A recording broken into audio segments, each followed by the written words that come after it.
Good evening. Today is Monday, September 15, 2025. Thank you for joining us. I'm Suleiman Talash.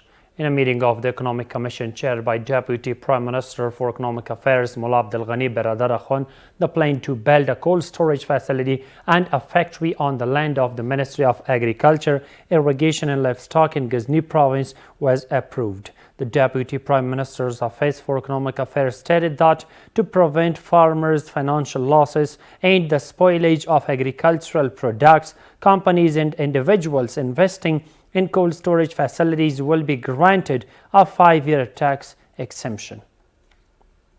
On the other hand, Minister of Refugees and Repatriations Maulavi Abdul Kabir held separate meetings with the tribal leaders and elders from Charasyab and Sarubi districts of Kabul province. During the meetings, the minister assured residents that their concerns and needs in various sectors would be addressed. Minister of Mines and Petroleum Mullah Hidayatullah Badri visited the Qushtepa Canal during his trip to northern provinces and urged the acceleration of its construction. The minister added that major infrastructure projects like Qushtepa Canal will be implemented using the revenue of the Ministry of Mines and Petroleum. Meanwhile, Maulavi Fazl Muhammad Haqqani, ambassador of the Islamic Emirate in Tehran, met with Saeed Habiba, Deputy Minister of Science, Research and Technology of Iran. The Afghan embassy in Tehran said the two sides discussed issues and challenges faced by Afghan students in Iran and called for cooperation to improve their educational conditions. Sheikh Abdul Rahman Qanet, Policy Deputy of the Ministry of Mines and Petroleum, met with Murdad Akbarian, head of the Iranian Iron Ore Association, and Hossein Rostani, representative of the Iranian embassy in Kabul. During the meeting, both sides discussed boosting economic cooperation in Afghanistan's mineral sector, with the Iranian delegation expressing private sector interest in investing. Meanwhile, the Ministry of Energy and Water reports the completion and inauguration of 4 development projects in Sarwa, Urgun and Sarubi districts of Paktika province, costing over 12 million Afghanis. According to the ministry, the projects include weirs, retaining walls, and water supply networks. The Ministry of National Defense reports the discovery and seizure of dozens of weapons and military equipment along the Kandahar-Spin-Boldak highway. According to the ministry officials, the confiscated items include M4 rifles, AKM rifles, pistols, grenades, more than 2,000 rounds of ammunition and other military equipment. It's worth mentioning that 2 individuals have been arrested in connection with the case. On the other hand, the Ministry of Public Works says over 1.7 million metric tons of cargo have been transported by Afghanistan's railways in the past 5 months, including 54,000 tons of transit goods through the country's ports. Here is the rest of the story. The Ministry of Public Works reports that 1.7 million metric tons of petroleum, non-petroleum products, and other goods have been transported over the past 5 months, all through the country's railway network. In the past 5 months of the solar year 1404, more than 1.7 million metric tons of goods have been transported through Afghanistan's railway lines, including petroleum, non-petroleum, and other imports and exports. The ministry spokesperson added that part of these shipments were transit goods, mainly consisting of dried fruits, beverages, and rice.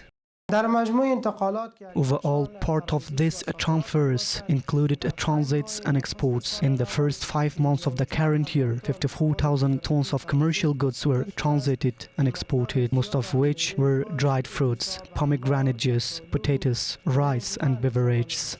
On the other hand, economic analysts say railways are a most cost-effective and efficient means of transporting goods compared to other routes. The more trade we conduct through railway lines, the greater the impact will be compared to road transportation. Goods can be delivered with greater speed and accuracy in less time. ensuring they reach consumers on time, which ultimately benefits the consumers. As these railway lines expand, more imported goods will be supplied to the Afghan people at lower prices. Officials from the Ministry of Public Works also say that they are working to further facilitate transportation for traders across the country. The Kunduz Directorate of Agriculture, Irrigation and Livestock has announced that melon yields in the province have increased by 15% compared to last year. According to officials, this year 109,224 metric tons of melons have been harvested from 5,674 hectares of rain-fed and irrigated land in Kunduz province. Kabul municipality has begun the fourth phase of Gulbagh Road linking Chil Dokhtaran to the Kabul-Logar Road. Officials say the project connecting western Kabul to the main highway is expected to be completed within a year. Take a look at the detailed story.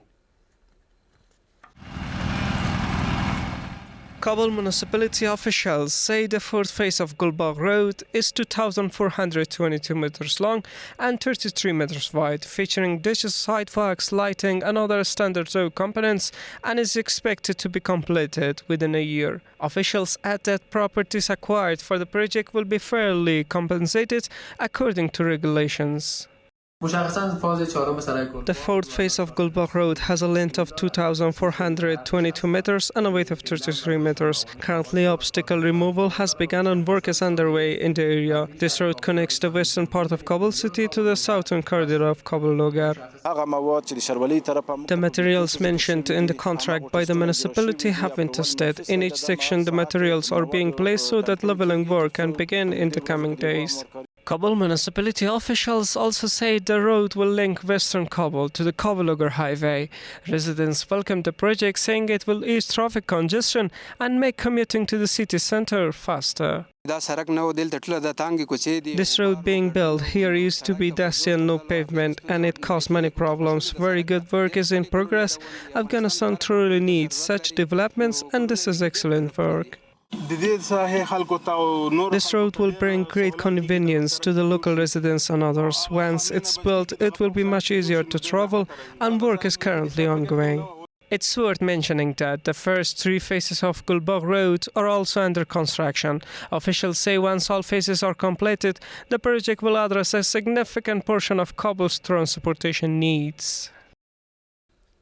And the final one reads that the Ministry of Refugees and Repatriation says that over the past 24 hours, more than 5,000 Afghan migrants have returned from Pakistan through the Torkham, Spin Boldak and Bahramcha crossings along the Durand line. According to the ministry officials, during the same period, over 1,000 Afghan migrants also returned from Iran via Islam Qala and Silk roads. That's all for tonight. Stay tuned to the latest news updates from RTA News. Thank you for watching. Have a good night.